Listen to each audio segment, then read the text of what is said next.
Hello my dear students, how are you. कैसे आप सभी। तो हम कर रहे थे एटॉमिक स्ट्रक्चर, और एटॉमिक स्ट्रक्चर में हम क्या है, इलेक्ट्रोमैग्नेटिक वेव थ्योरी, जिसे हम क्या मैक्सवेल वेव थ्योरी भी कह सकते हैं, जेम्स मैक्सवेल ने वो दी थी, और प्लैंक्स क्वांटम थ्योरी और डुअल नेचर ऑफ रेडिएशन हम कर चुके हैं। तो आज हम इन्हीं के ऊपर बेस्ड क्या है प्रॉब्लम, कुछ न्यूमेरिकल प्रॉब्लम करेंगे, इन्हीं थ्योरीज के ऊपर बेस्ड है, जो हमेशा कहाँ आती है, कंपिटिटिव एग्जाम्स के अंदर। तो आज हम वही डिस्कस करेंगे। और एक बार हम देख लेते हमने किया क्या था हमारे, मैं मेन फॉर्मूलाज यहाँ लिख देता हूँ जो हमने किए थे, तो हम वहाँ देख लेते। चलिए स्टार्ट करते हैं। तो आज देखते हैं स्टूडेंट्स हमने क्या किया था। देखो वेव मोशन में हमने सबसे पहले पढ़ा था लैम्डा। लैम्डा इज वेवलेंथ, ठीक है। वेवलेंथ होता है reciprocal of wave number. Wave number को हम न्यू बार से रिप्रेजेंट करेंगे भाई, या फिर आप ऐसे कह सकते हैं nu bar is equal to 1/λ। एक फॉर्मूला हमारा ये बन गया, राइट। सेकंड हमने क्या किया था, c velocity of light is equal to क्या थी, वेवलेंथ इनटू फ्रीक्वेंसी। तो यहां से लैम्डा क्या आ जाएगा, सी बाई न्यू, ठीक है। या न्यू निकाल सकते हो आप, क्या होगा सी बाई लैम्डा। एक फॉर्मूला हमारा ये बनेगा सेकंड, ठीक है।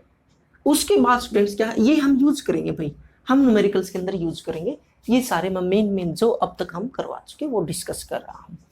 एक हमारा स्टूडेंट्स आता टाइम पीरियड। टाइम पीरियड क्या था, टी इज इक्वल टू 1/न्यू। फ्रीक्वेंसी के क्या था, ये रिवर्सिबल था, इसका रेसिप्रोकल है, या फिर क्या न्यू इज इक्वल टू 1/टी आप कह सकते हो। थर्ड ये बन गया हमारा। उसके बाद स्टूडेंट्स हमने क्या पढ़ा था, प्लैंक्स क्वांटम थ्योरी।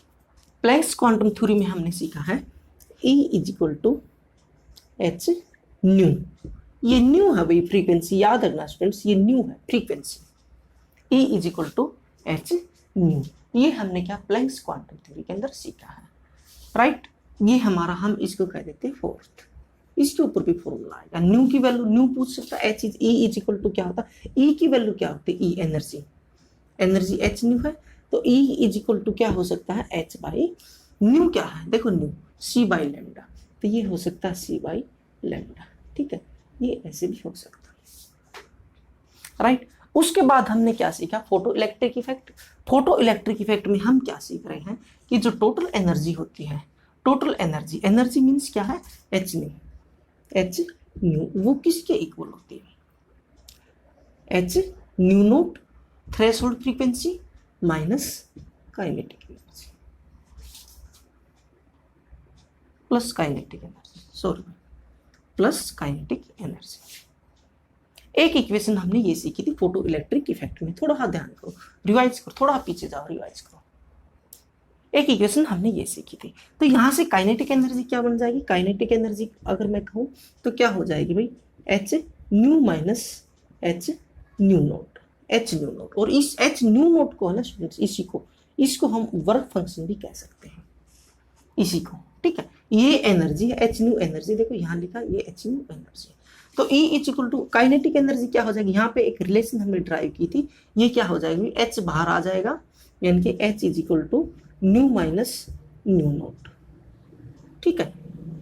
न्यू क्या है फ्रीक्वेंसी, टोटल फ्रीक्वेंसी, और न्यू नोट क्या है थ्रेशोल्ड फ्रीक्वेंसी, यानी कि जो उस इंसिडेंट लाइट की फ्रीक्वेंसी है, या फिर क्या वो फ्रीक्वेंसी है जो एक इलेक्ट्रॉन को इजेक्ट करने के लिए जरूरत होती है, मिनिमम रिक्वायरमेंट ऑफ फ्रीक्वेंसी की हमें जरूरत होती है, ये वो फ्रीक्वेंसी या एच न्यू क्या है, वो एनर्जी है जो एक इलेक्ट्रॉन को किसी मेटल सरफेस से इजेक्ट कर देती है, उसके लिए कंपल्सरी है। ये होती थ्रेशोल्ड एनर्जी, और न्यू नोट क्या होती है, थ्रेशोल्ड फ्रीक्वेंसी। एक हमारा यहाँ से ये फॉर्मूला बन जाएगा, ठीक है। ये हम इसको 5 कह देते हैं। इसको थोड़ा और आगे ओपन करने क्या आ जाएगा, न्यू क्या होता है c by lambda, c by lambda हम रख देंगे, तो सी बाई लैम्डा नोट रखेंगे यहाँ पर, क्योंकि सी क्या होती, सी है स्टूडेंट्स वेलोसिटी ऑफ लाइट या फिर स्पीड ऑफ लाइट का जो कांस्टेंट है, ठीक है, वो कांस्टेंट ही रहेगी हमेशा 3 इंटू 10⁸8 मीटर पर सेकेंड। ठीक है, ये क्या है, सी की वैल्यू आपने ये लेनी, हमेशा ही ये कांस्टेंट रहेगी। तो अगर मैं क्या है इसको यहां पर, वो हमने ड्राइव भी की थी, E is equal to h, c बाहर आ जाएगा, तो यहां पर क्या होगा 1/λ माइनस 1/λ नोट। ठीक है, अदरवाइज ये हम इससे भी ड्राइव कर लेंगे। ये हमारे क्या है फॉर्मूलाज से। ठीक है, यहां मैं ऐसे ऐसे ऐसे ऐसे ऐसे, ऐसे कर देता हूं। यस, तो स्टूडेंट्स आप इसमें कंफ्यूज मत हो गई। हमने क्या क्या, dual nature of radiation, dual nature of radiation. तो वहां पर दो थ्योरी की हमने, क्या मैक्सवेल ने क्या कहा था, वो थी electromagnetic wave theory, electromagnetic wave theory. फिर सुनो भाई, और सेकंड हमने की प्लैंक्स क्वांटम थ्योरी। जो इलेक्ट्रोमैग्नेटिक वेव थ्योरी क्या है, जो इलेक्ट्रोमैग्नेटिक रेडिएशंस थी, या फिर उन्हीं को हम उसने वेव कहा था, तो उनका नेचर क्या है, इलेक्ट्रोमैग्नेटिक वेव का नेचर या फिर इलेक्ट्रोमैग्नेटिक रेडिएशन का नेचर वेव नेचर है, वेव नेचर है, केवल और केवल वेव नेचर ही है। ये किसके अकॉर्डिंग था, जो मैक्सवेल ने क्या इलेक्ट्रोमैग्नेटिक वेव थ्योरी दी थी उसके according, according to electromagnetic wave theory, मैं फिर कह रहा हूं। और पार्टिकल नेचर किसके अकॉर्डिंग आया है, जो क्या प्लैंक्स क्वांटम थ्योरी के अकॉर्डिंग। दो थ्योरी आई है स्टूडेंट्स यहां पर, आप कंफ्यूज मत हो, आप कंफ्यूज हो जाते हो। दो थ्योरी हमारे पास, इलेक्ट्रोमैग्नेटिक वेव थ्योरी, ठीक है, जो किसको प्रूव कर रही है, वेव नेचर ऑफ रेडिएशन, और सेकंड क्या प्लैंक्स क्वांटम थ्योरी, जो किसको प्रूव कर रही है, पार्टिकल नेचर ऑफ रेडिएशन। ठीक है, तो दोनों मिला के आगे क्या आ गया था, डुअल नेचर ऑफ रेडिएशन आ गया था। हमने कंक्लूजन क्या निकाला आगे वाले साइंटिस्ट ने, क्या भाई रेडिएशन का डुअल नेचर है, राइट। तो ये हमारे क्या है, ये फॉर्मूलाज यहाँ तक हमारे मतलब ये यहाँ तक वेव मोशन पर बनते हैं, यहाँ तक क्या वेव मोशन पर, जो मैंने आपको वेव मोशन करवाया, क्योंकि ये क्या है, इनके ऊपर बेस्ड क्या बहुत सारे क्वेश्चन हमारे कम्पिटिटिव एग्जाम के अंदर आते, बहुत ईजी है। उसके बाद क्या, ये नीचे किसके ऊपर आ गए, ये कौन सी प्लैंक्स क्वांटम थ्योरी के ऊपर, और ये फोटो इलेक्ट्रिक इफेक्ट के ऊपर कुछ क्या है न्यूमेरिकल बन जाएंगे। आज हम वही डिस्कस करेंगे, जितने हम डिस्कस कर सकते हैं वही डिस्कस करेंगे। ठीक है, तो स्टूडेंट्स स्टार्ट करते हैं भाई। फर्स्ट हमारा calculate the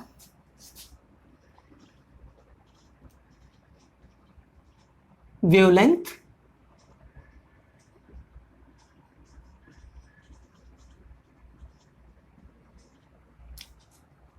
frequency and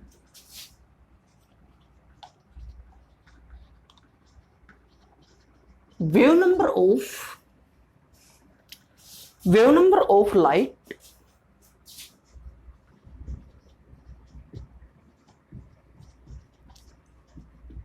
whose time period is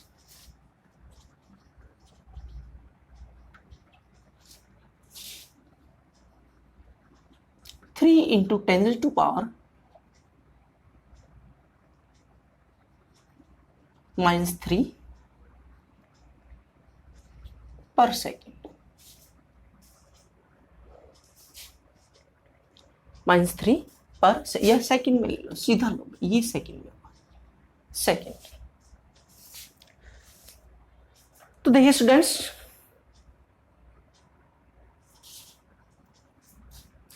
इसको हम कैसे करेंगे, ठीक है, ये तो स्पीड ऑफ लाइट, हाँ ठीक है, ठीक है भाई।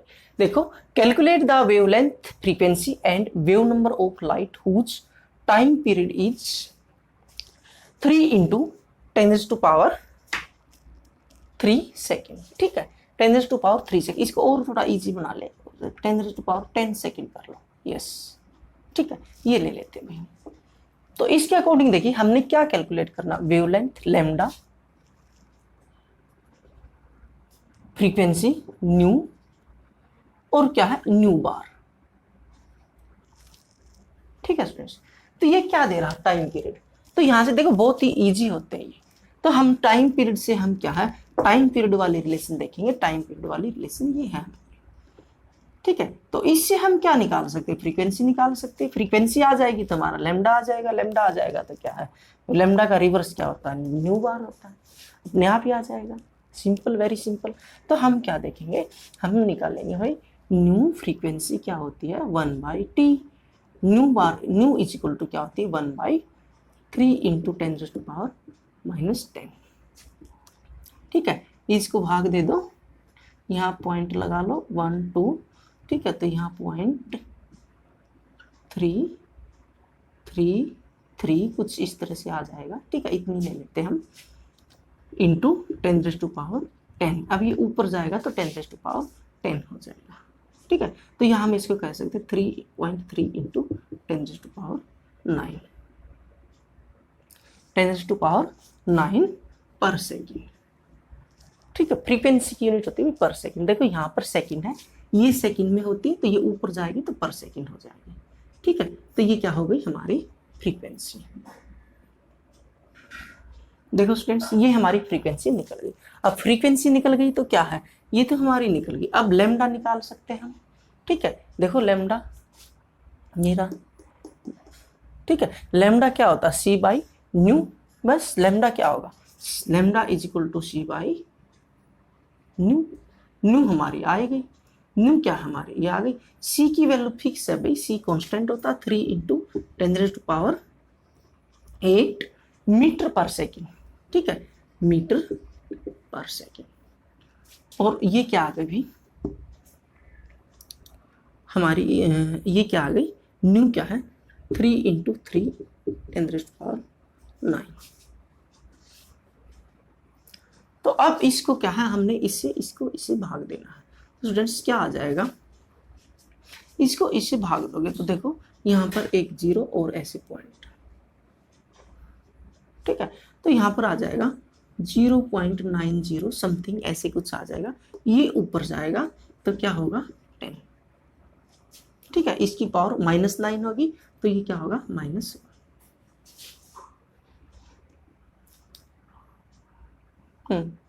ये हो जाएगा स्टूडेंट्स -1। और यूनिट क्या आएगी हमारी, मीटर। ठीक है, इसको भी आप -1 को फिनिश कर लो, क्या हो जाएगा स्टूडेंट्स 9 इंटू 10⁻²। इसको इधर लाएंगे, इसको यहाँ पर यानी कि 100 को, यस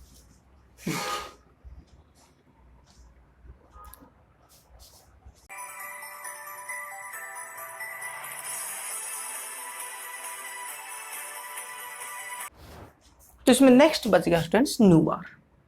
तो न्यू बार क्या होगा 1/λ 1/λ 9 इंटू 10⁻² मीटर। ठीक है, अभी 10⁻² है यानी कि 100 है, इसको ऊपर लेकर जाओ तो क्या हो जाएगा 100/9।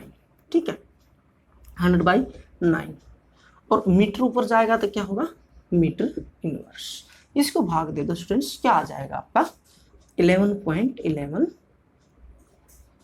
मीटर पर मीटर। ये हमारा क्या आ गया, न्यू बार आ गया। एक आंसर ये आ गया हमारा, एक आंसर ये आ गया और एक आंसर ये आ गया। तो इस तरह से स्टूडेंट्स आप इस टाइप के क्वेश्चन को कर सकते हो। वेरी इजी, बहुत मुश्किल नहीं है, बहुत ही इजी है। इस टाइप के क्वेश्चन को आप इस तरह से सोल्व इजीली कर सकते हो। राइट, आज हम कुछ क्वेश्चन ही डिस्कस करेंगे ताकि आपको क्वेश्चन का पैटर्न पता लगे और आपको वो समझ आ जाए। एक अलग अलग टाइप के क्वेश्चन करिए। इसको उतार लो भाई, पॉज करके इसको उतार लो। यस,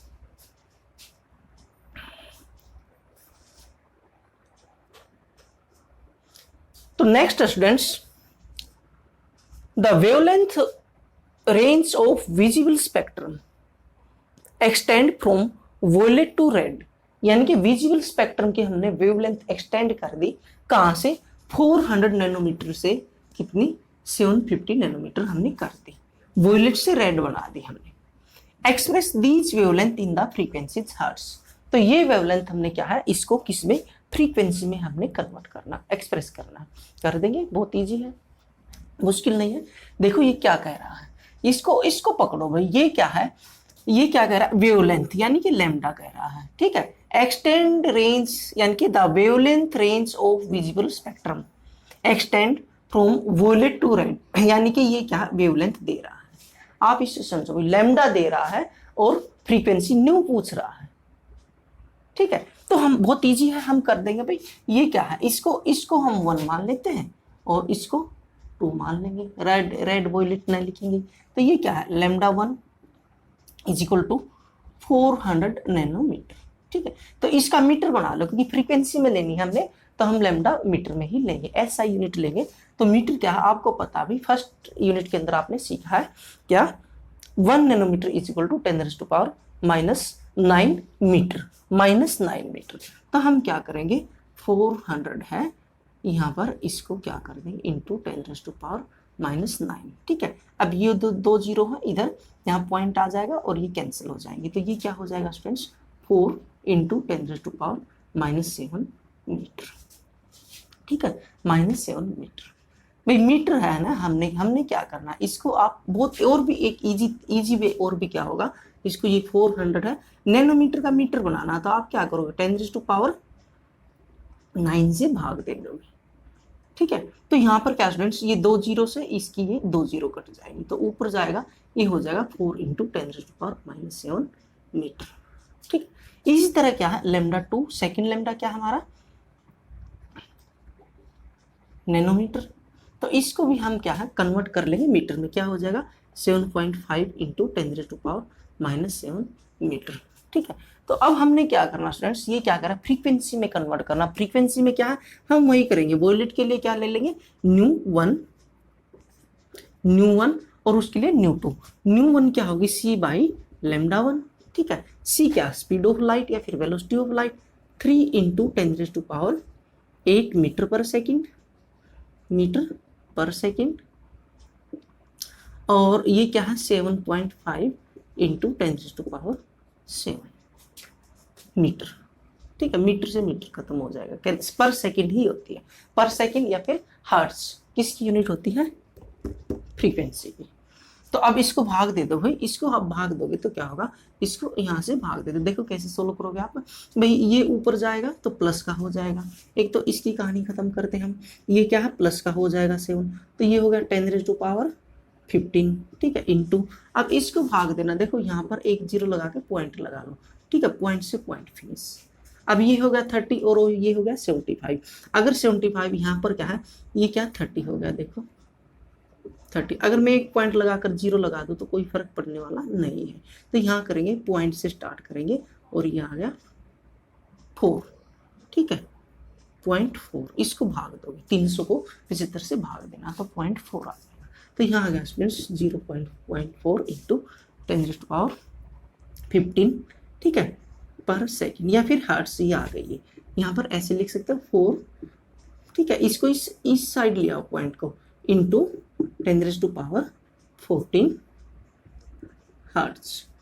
ठीक है, पर सेकंड कहो या फिर क्या कहो हर्ट्ज, एक ही बात है। ये हमारे यहाँ पर ये आ जाएगी।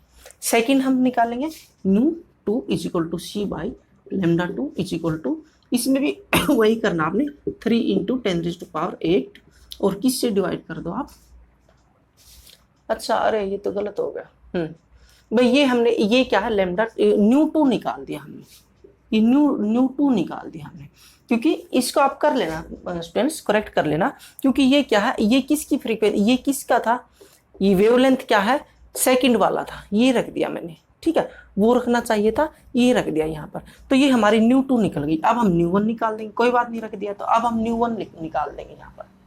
ठीक है, तो ν1 के लिए आप क्या रखो, ये रख दो भाई 4 इंटू 10⁻⁷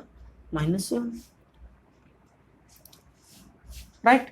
अब इसका भी ऐसे ही करो, आप ऊपर लेकर जाओ, तो इसको क्या यहाँ पर मैं पॉइंट लगाकर 2 जीरो लगा दूं, तो यहाँ पर क्या आ जाएगा स्टूडेंट्स, ये क्रॉस हो जाएगा 0.75। ठीक है, तो यहाँ पर हो जाएगा 0.75 इंटू 10⁻⁵, ये ऊपर जाके जुड़ जाएगी, प्लस की हो जाएगी, जुड़ जाएगी। ठीक है, पर सेकेंड, या फिर हम कह सकते हैं 7.5 इंटू 10⁻⁴ हर्ट्ज, या फिर कहो आप पर सेकेंड, एक ही बात है।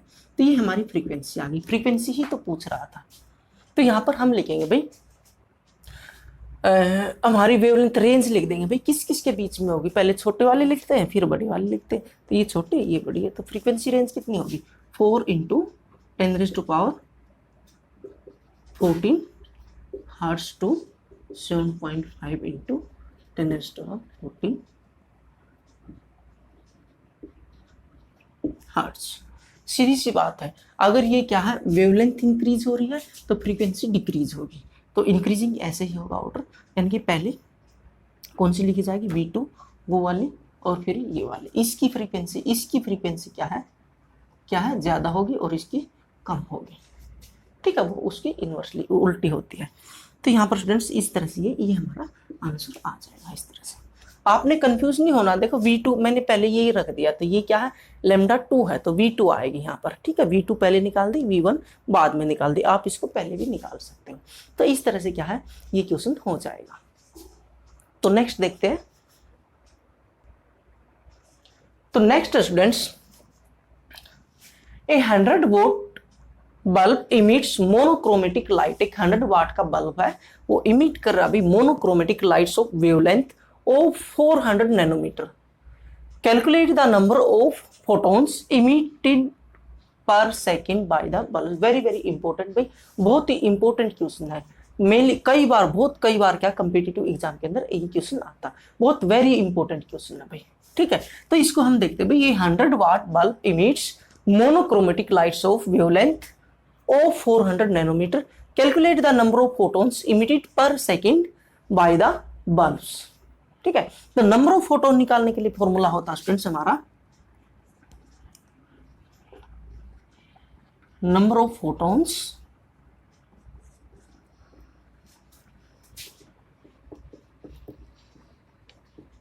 Total energy divide by energy of one photon, ठीक है, एनर्जी ऑफ वन फोटोन क्या होगी h न्यू, जो कि क्या प्लैंक्स ने दी थी, प्लैंक्स ने यही कहा था भाई एनर्जी ऑफ वन फोटोन क्या होगी h न्यू, और n की क्या होगी n h न्यू।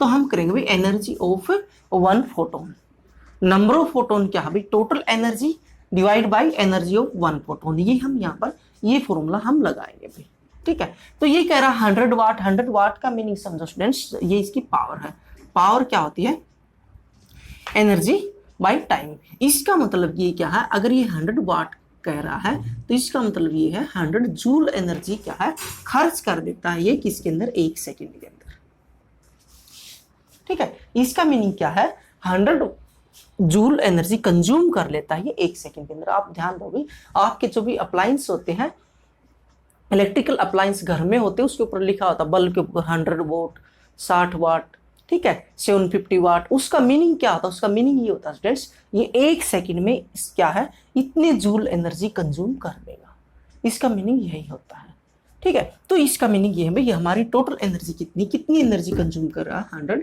जूल, ठीक है। तो एनर्जी हमारी क्या हो जाएगी, टोटल एनर्जी कितनी हमारी 100 जूल, तो यहाँ रख देंगे भाई, हमने निकाले नंबर ऑफ फोटोन, ऊपर रख देंगे हम 100 जूल, ठीक है, 100 जूल ही है, ठीक है, पर सेकंड पूछ रहा हूँ, पर सेकंड ही निकल जाएगी। तो energy of one photon h Planck's constant है 6.626 इंटू 10⁻⁻34, ठीक है, इसकी वैल्यू न्यू क्या है, न्यू क्या होगा students c by lambda into new, आपको पता है न्यू क्या होता है, ये बार बार रखना भी c बाई लेमडा, c कितना था 3 इंटू 10⁸, ठीक है, लेमडा ये दे ही रहा है, और इसको आपने लेना स्टूडेंट्स, देखो पहले से ही बता देता हूं मैं, इसने ये क्या दे रहा नैनोमीटर, तो इसको आपने मीटर में ही लेना है। तो क्या हो जाएगा, इसको क्या करो भाई किससे मल्टीप्लाई करो, किससे करेंगे हम 10⁻⁻9, अब ये क्या है 2 जीरो फिनिश हो जाएंगे, तो क्या होगा 4 इंटू 10⁻⁻7, तो यहाँ पर हम रखेंगे lambda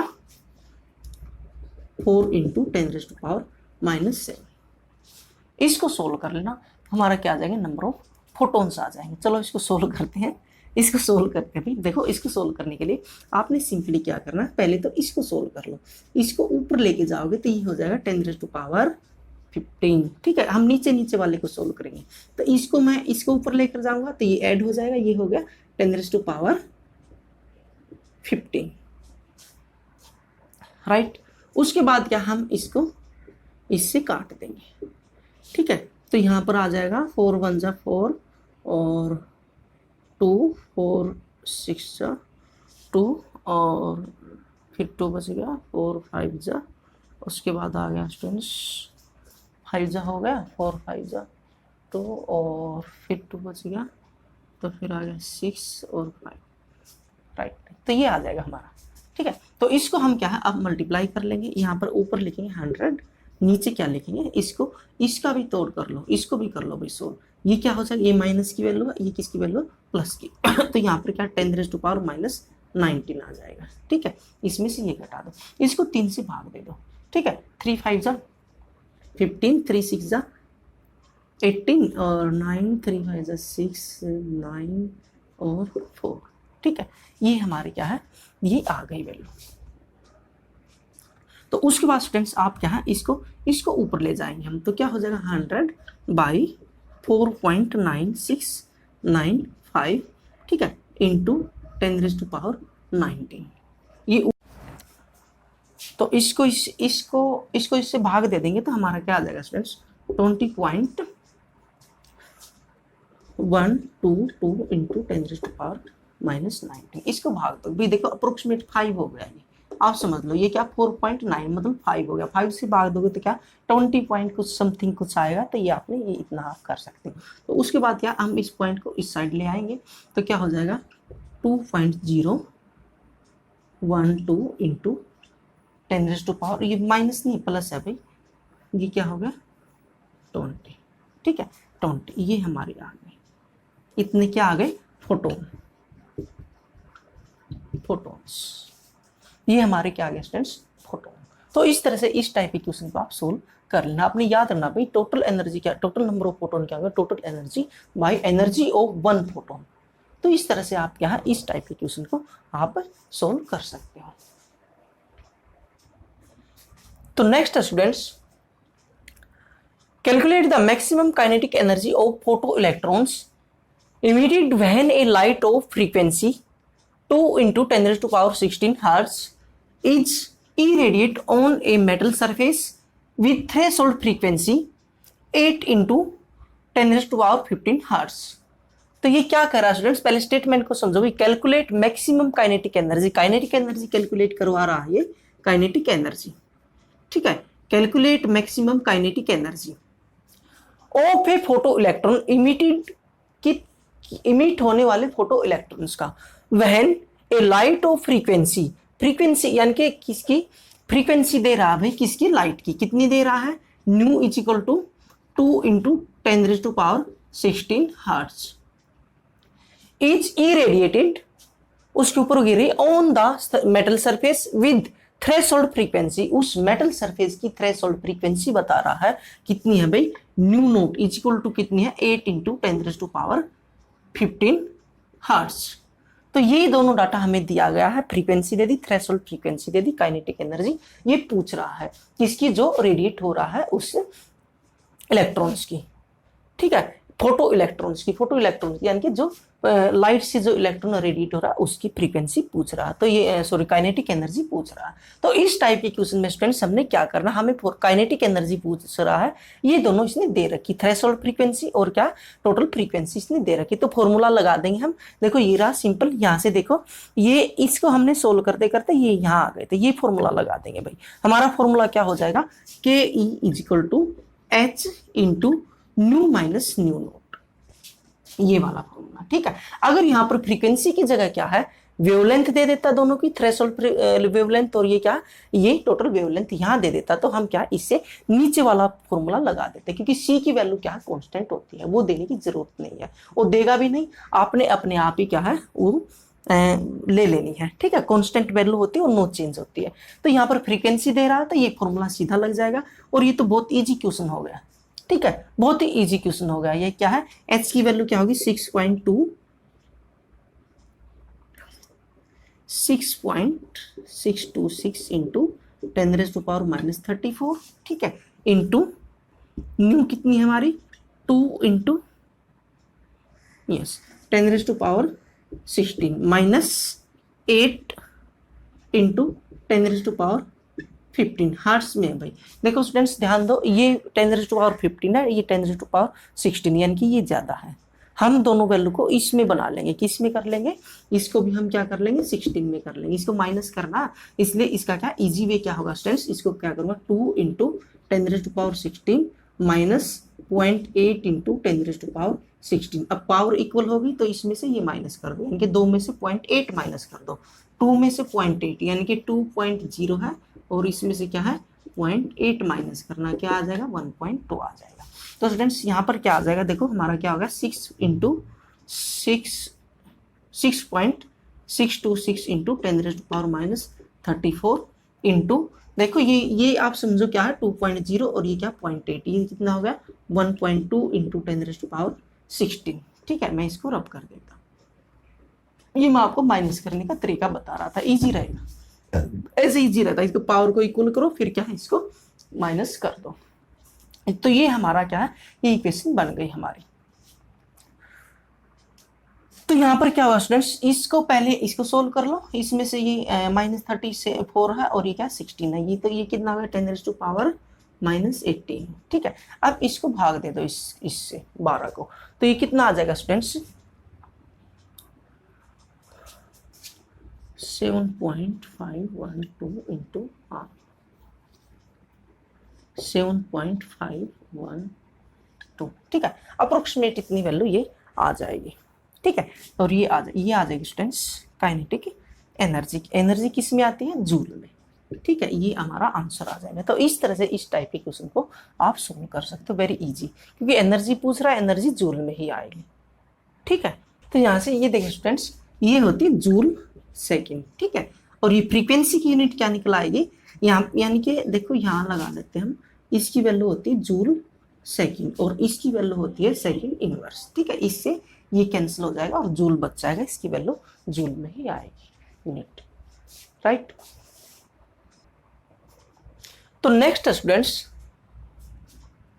photo electrons are removed with kinetic energy. एक फोटो इलेक्ट्रॉन क्या है, निकल रहा है, जो लाइट से इलेक्ट्रॉन निकल रहा है उसको फोटो इलेक्ट्रॉन कह रहे हैं, with kinetic energy. Kinetic energy ये दे दी भाई इसने 1.864 × 10⁻⁻21 जूल।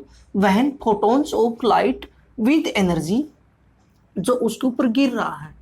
ठीक है, इंसिडेंट लाइट ये होगी 4.23 × 10⁻⁻19 fall on the metal surface. What is the minimum energy required per mole of to remove the electron from the potassium metal? भाई ये कह रहा है, देखो एक बार आप समझो, ये देखो ये एक मेटल सरफेस है पोटेशियम मेटल, और ये कह रहा है भाई जो इसके ऊपर ये लाइट गिर रही है, ठीक है, ये किस एनर्जी की गिर रही है 4.23 × 10⁻⁻19 जूल। इसको समझो भाई, और जो निकल रहा है वो क्या, काइनेटिक एनर्जी।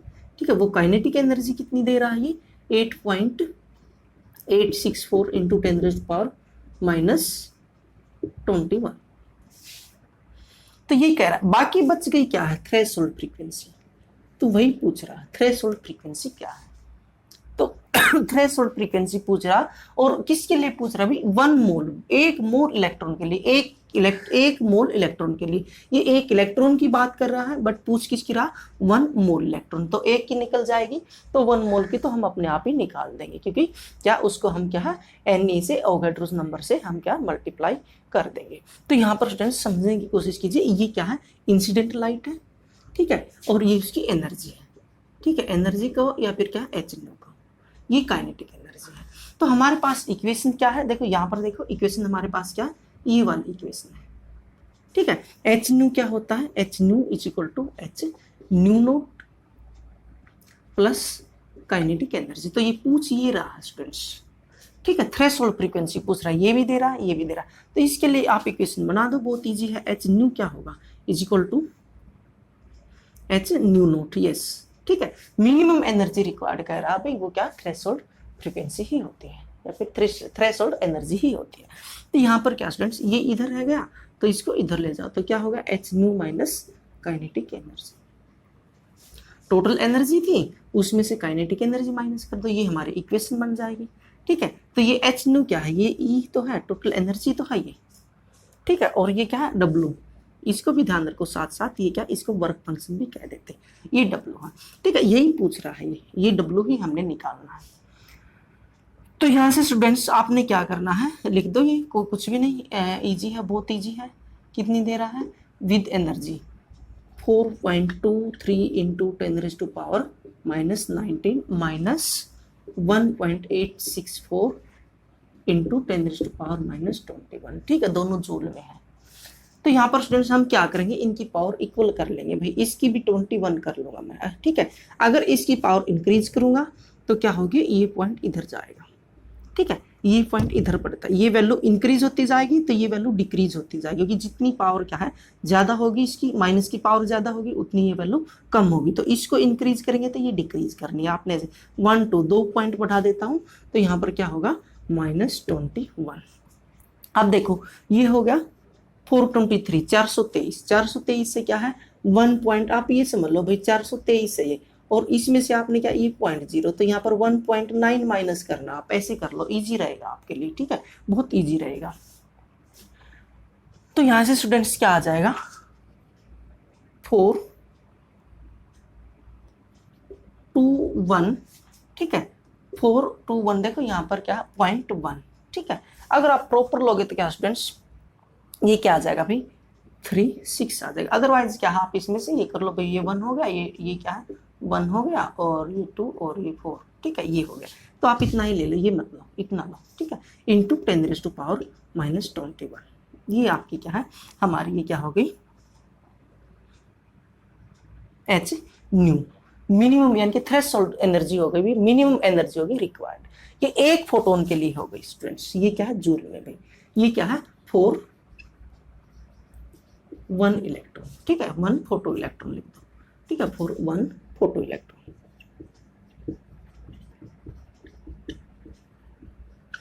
Photo electron. ठीक है, इसमें कंफ्यूज मत होना, फोटो इलेक्ट्रॉन यानी कि लाइट से जो इलेक्ट्रॉन निकल रहा है उसको फोटो इलेक्ट्रॉन कह रहे हैं। ठीक है, लाइट के केस में फोटोन्स कह देते हैं रेडिएशन को। तो यहाँ पर स्टूडेंट्स अब क्या करना, 1 मोल के लिए पूछ रहा, तो 1 मोल के लिए ये लो भाई 421.1 इंटू 10⁻⁻31 इंटू क्या करेंगे हम 6.022 इंटू 10⁻⁻23। भाई ये 1 मोल से मल्टीप्लाई कर देंगे, ये तो एक उसके लिए ना, 1 मोल में इतने इलेक्ट्रॉन होते हैं, तो इससे आप मल्टीप्लाई कर दो। मल्टीप्लाई करेंगे तो क्या होगा स्टूडेंट्स, इसके लिए इजी वे मैं आपको बता रहा हूँ। इसके लिए हाँ, पहले इसको सोल्व कर लो। ठीक है, इसको सोल्व कर लो और फिर क्या है, हम इनके मल्टीप्लिकेशन कर देंगे। तो इसको सोल्व करेंगे तो हम क्या आएगा स्टूडेंट्स,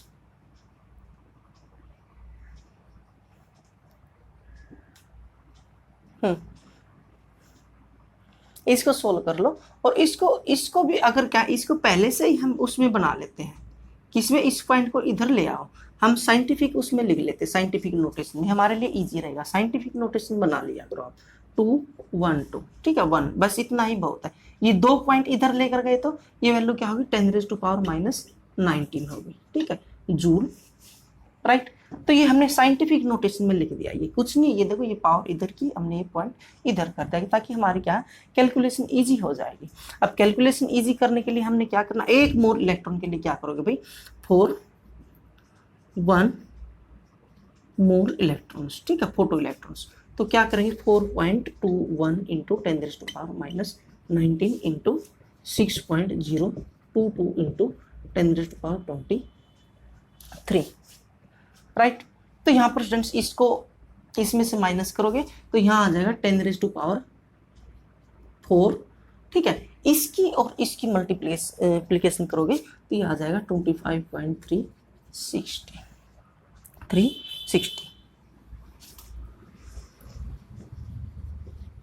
ठीक है, ये आप मल्टीप्लाई इसको कर लेना, राइट। अब देखो ये इंटू 4 है, ये क्या है पॉइंट है, तो इसको हम हटाएंगे तो क्या लिख देंगे यहाँ पर 1 2 3 ऐसे हो जाएगा। इससे ये क्या है 3 कट गई, ये खत्म हो गई, फिनिश। तो हमारी क्या आ गई 1 2 3, यस। तो इसको आप रिमूव कर दो, तो ये हमारी क्या आ गई स्टूडेंट्स 300। ठीक है, इतने जूल। अगर किलो जूल में करना है तो आपने क्या इसको 1000 से डिवाइड कर दो तो क्या आ जाएगी हमारी 25.36 किलो जूल पर मोल ये आ जाएगी भाई हमारे यहाँ पर एक पॉइंट लग जाएगा और ये क्या किलो जूल पर मोल। इस तरह से क्या आप इसको कैलकुलेट कर सकते हो इस टाइप के क्वेश्चन। तो स्टूडेंट्स ये क्या है, ये मैं आपको टाइप बता रहा था इस टाइप के क्वेश्चन, यानी कि यहाँ तक के एक असाइनमेंट टाइप मान लो, यहाँ तक इस टाइप के क्वेश्चन जो हमारा चैप्टर जहाँ तक हो चुका यहाँ तक इस टाइप के क्वेश्चन आ जाएंगे। नेक्स्ट हम करेंगे बोहर्स मॉडल ऑफ एटम। तो वहां पर भी क्या है बहुत सारे क्वेश्चन बनेंगे उसके ऊपर, और उसके बाद क्वेश्चन बनेंगे आपके हाइजेनबर्ग अनसर्टेनिटी प्रिंसिपल। देखो किसी भी यूनिट को या फिर किसी भी काम को अगर आप सीक्वेंस में करोगे, हम साइंस पढ़ रहे हैं, साइंस है क्या, साइंस की डेफिनेशन ने क्या बताई, द सिस्टमेटिक स्टडी और नॉलेज अबाउट एनीथिंग। साइंस की डेफिनेशन ही ये होती है स्टूडेंट्स क्रमबद्ध योजना में, ठीक है, किसी भी वस्तु के बारे में जो नॉलेज होता है या फिर उसकी स्टडी अध्ययन होती है उसी को हम साइंस कहते हैं। हम साइंस पढ़ रहे हैं तो इसलिए हम सीक्वेंस में टॉपिक पढ़ेंगे भी। सीक्वेंस में मीन्स पहले किसकी डिस्कवरी हुई थी, फिर क्या हुई, फिर क्या हुई। बोहर्स मॉडल का रीजन क्या था, जो दो हमारी थ्योरी आ रही थी, कौन सी बोहर्स मॉडल क्यों आया था, क्योंकि क्या है दो थ्योरीज आ गई थी हमारी, मैक्सवेल्स थ्योरी और मैक्सवेल्स इलेक्ट्रोमैग्नेटिक वेव थ्योरी और क्या प्लैंक्स क्वांटम थ्योरी, ठीक है। वहां से डुअल नेचर ऑफ रेडिएशन आया था, तो वहां से क्या रदरफोर्ड मॉडल ऑफ रदरफोर्ड क्या है फेल हो गया था। उसके फेल होने का रीजन क्या था, उसके फेल होने के बाद क्या है कौन सा डेवलप्ड हुआ, बोहर्स मॉडल डेवलप्ड हुआ। और उसमें भी क्या है स्टूडेंट्स, मैं एक बात क्लियर कर देता हूँ, एक स्टूडेंट्स पूछ रहा था भाई बोहर्स मॉडल रदरफोर्ड मॉडल में क्या था, बीच में वो न्यूक्लियस की तो खोज हो ही चुकी थी, तो वो कह रहा था यानी कि इलेक्ट्रॉन ऐसे घूम रहे हैं। अगर कोई भी इलेक्ट्रोमैग्नेटिक वेव थ्योरी क्या कर रही है, अगर कोई भी चार्ज पार्टिकल्स, ठीक है, मूव करेगा एक्सीलरेशन में तो वो एनर्जी रेडिएट करेगा भाई, एनर्जी रेडिएट करेगा। तो एनर्जी रेडिएट करेगा तो क्या है उसकी एनर्जी कम होती जाएगी, और कम होती जाएगी तो क्या है इसके अंदर न्यूक्लियस के अंदर इमर्ज हो जाएगा एट लास्ट उसके अकॉर्डिंग, ठीक है, किसके अकॉर्डिंग, मैक्सवेल्स थ्योरी के अकॉर्डिंग, इलेक्ट्रोमैग्नेटिक वेव थ्योरी के अकॉर्डिंग। तो वहां पर क्या ये मॉडल हमारा फेल हो रहा था यहाँ पर। तो इसका मीनिंग ये क्या है, but atoms is existence of atom occur, existence अस्तित्व मिलता है। इसका मीनिंग ये था स्टूडेंट्स, अस्तित्व मिलता है, किसका अस्तित्व मिलता है, एटम का अस्तित्व मिलता है, फिनिश नहीं होता। इसका मीनिंग ये नहीं है कि एटम डिस्ट्रॉयड हो गया या फिर क्या है एटम क्या है क्रिएट हो रहा, वो बाद में क्रिएट किए और डिस्ट्रॉयड भी हो रहा है, क्रिएट भी हो जाता, वो क्या है मॉडर्न एटॉमिक थ्योरी में डिफाइन किया गया है।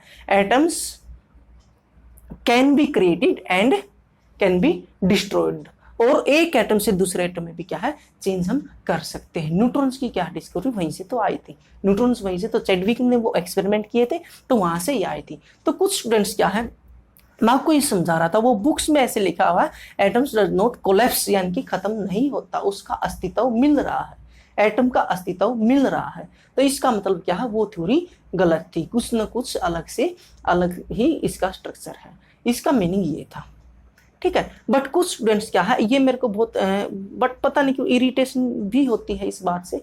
कई बार मैंने पहले भी बताया था, फर्स्ट यूनिट में मैंने डिफाइन किया है कि 9th क्लास में क्या है डाल्टन्स एटॉमिक थ्योरी बच्चों ने पढ़ ली, वहां लिखा हुआ है एटम इज इंडिविजिबल पार्टिकल, यानी कि इंडिविजिबल डिवीजन नहीं हो सकता, and atom neither be created nor be destroyed. तो उसी को पढ़ रहे हैं, कुछ टीचर भी उसी को गा रहे हैं, मेरे को समझ नहीं आ रहा, वो एक रट्टाफिकेशन की बात हो रही, उसी को क्यों गा रहे हो भाई। स्ट्रक्चर ऑफ एटम आ गया, इलेक्ट्रॉन प्रोटॉन आ गए, अरे सभी को पता है इलेक्ट्रॉन प्रोटॉन की डिस्कवरी हो गई तो उसका डिवीजन हो चुका है, तो स्टूडेंट्स उसका डिवीजन हो चुका है, तो अब तक क्यों गा रहे हैं उसको भाई इंडिविजुअल। अब इंडिविजुअल नहीं है एटम, वो पहले था according to Dalton's atomic theory, जो क्या है बहुत जल्दी फेल हो गई, और एक थ्योरी थी वो एक्सपेरिमेंटल डाटा नहीं था जो डाल्टन ने एक थ्योरी दी थी। तो उसको पकड़ के मत बैठो भाई neither be created nor be destroyed, पता नहीं आजकल टीचर भी ऐसे ही बोल रहे हैं, कुछ मैंने यूट्यूब पर देखा था। तो स्टूडेंट्स इसको ध्यान रखो और इसको ध्यान से आप अपनी सोच से करो, मैं नहीं कह रहा ये बात, अपनी सोच से करो। आप यहाँ तक क्या है +1 क्लास में जब आ गए तो आप अपनी सोच से सोच सकते हो भाई इलेक्ट्रॉन प्रोटॉन न्यूट्रॉन जब आ गए तो उसका डिवीजन हुआ, तभी तो उसके सब एटॉमिक पार्टिकल निकल के आए हैं, तो इंडिविजुअल कहां से रह गया, राइट। और वो क्या है वो डाल्टन्स थ्योरी थी भाई। अब किसी से मैं ये मेरे पास साथ हुआ है। किसी भी बच्चे से जो नए नए 10th करके आते, जिसके मार्क्स आते 95%, 98%, 99%, 100%, पता नहीं 101% भी आने लगेंगे आजकल, मेरे को नहीं पता है कैसे क्या हो रहा है। उनसे पूछे व्हाट इज एटम, एटम की डेफिनेशन कहने से पहले, एटम फिनिश होने से पहले उनका आंसर आता है एटम इज इंडिविजुअल पार्टिकल्स। पता नहीं क्यों कैसे पढ़ा जा रहा है। और बुक्स क्या है, बुक्स को तो बाजार है, प्राइवेट बुक्स का तो बाजार है, वो तो सिर्फ प्रिंट करते हैं और छाप देते, बेच देते, प्रिंट करते, बेच। उन्होंने तो क्या है, एक बिजनेस क्रिएट करना है, उन लोगों को नॉलेज वाली वो बात नहीं। अगर आप बुक भी आप पढ़े तो ऑथेंटिक बुक पढ़ो, आप किसी अच्छे राइटर्स की बुक पढ़ो, अच्छी यूनिवर्सिटीज की बुक्स पढ़ो। और आपको स्टूडेंट्स एक और बात मैं बता रहा हूँ, नेट पर भी आपको क्या है, जो डाटा मिल रहा है फ्री में नहीं, बिल्कुल ऐसे नहीं मिलेगा। अब आप डिस्कवरी ऑफ प्रोटॉन लिखोगे तो रदरफोर्ड दिखा देता है, फिर ई गोल्डस्टीन कहाँ गया। बट हमारे जो साइंटिस्ट मान रहे हैं, हमारी यूनिवर्सिटीज मान रही है, हमारे क्या हायर लेवल की जो क्या साइंस मान रही है, जो डाटा यूनिवर्सिटी लिख के दे रही है, जो पेपर पब्लिश्ड हो रहे हैं, रिसर्च हो रही है, वो मान रहे हैं, तो वो वही हमने पढ़ना है, वही हमने चलना है। नहीं तो क्या है, मैंने भी नहीं देखा था और उन्होंने यानी कि मैंने भी नहीं देखा भी उसने डिस्कवरी कैसे की थी, किस तरह से किया था, वो क्या किया था, हमने भी पढ़ा है, सीखा है। और क्या हमने जिससे मार्क्स आईआईटीज जो क्या है, जिसको काउंट कर रही है, जिसके मार्क्स वो दे रहे हैं, उन्हीं को आपने क्या मान के चलना है। ऐसे स्टूडेंट्स कहीं से भी कोई बुक उठा के पढ़ ली और क्या है उसके ऊपर आपने कह दिया कमेंट्स। तो देखते रहिए, पढ़ाई कीजिए, स्टडी कीजिए और कंटिन्यू रहिए। Thank you.